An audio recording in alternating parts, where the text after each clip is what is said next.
3 exercises along with some tips and tricks along the way to build bigger biceps. Alright, so first exercise, this is probably my favorite bicep exercise that I've been doing in like all my arm day workouts, and it's seated on a slight incline bicep curl where you hold the dumbbells at your side and you kind of bring it up, and you're gonna at the top raise your elbows forward a little bit with kind of the shoulder flexion, because another function of the bicep is actually shoulder function, and at the very bottom of the rep you're gonna get a deep stretch. Dumbbells at the side beside you with a bit of a stretch in your bicep, and curl to the top.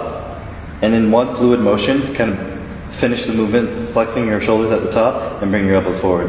And then slow and control the weight down. When I do these two, I like to keep my wrist locked in position, not supinating and pronating along the way.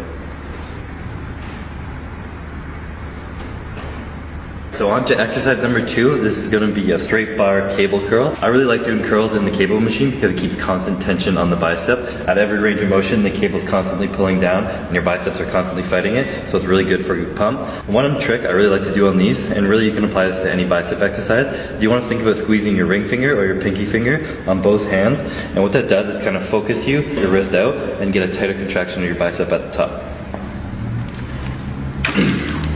So you're going to want to put the bar as low as you possibly can, so it's not pointing at the bottom.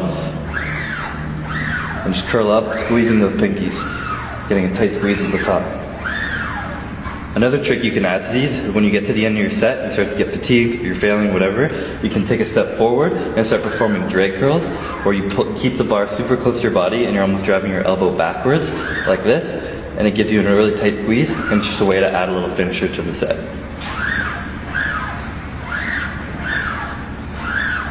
Moving on to the third and final exercise. This is going to be a seated barbell or easy bar curl. I have an easy bar here, which is a little bit easier on your wrist. And what you're going to do is you're going to sit on a bench like this. You're going to hold the weight kind of just before your knees here, and you're going to curl the weight up and control it down like this. So this is similar to the first exercise where we're almost focusing on bringing the weight up here. You're getting a little bit of shoulder flexion for that final little tight contraction of your bicep. Because this is a little bit less range of motion, we're doing this at the end of the workout, as we've already had the big stretch movement, which was the first exercise I explained.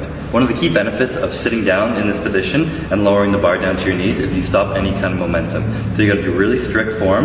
You want to stop right before you touch your legs and then control the weight back up. Anything when you're training arms and biceps, anything really, but especially arms, you really want to focus on the negative of that rep, control the weight down, and then drive it back up.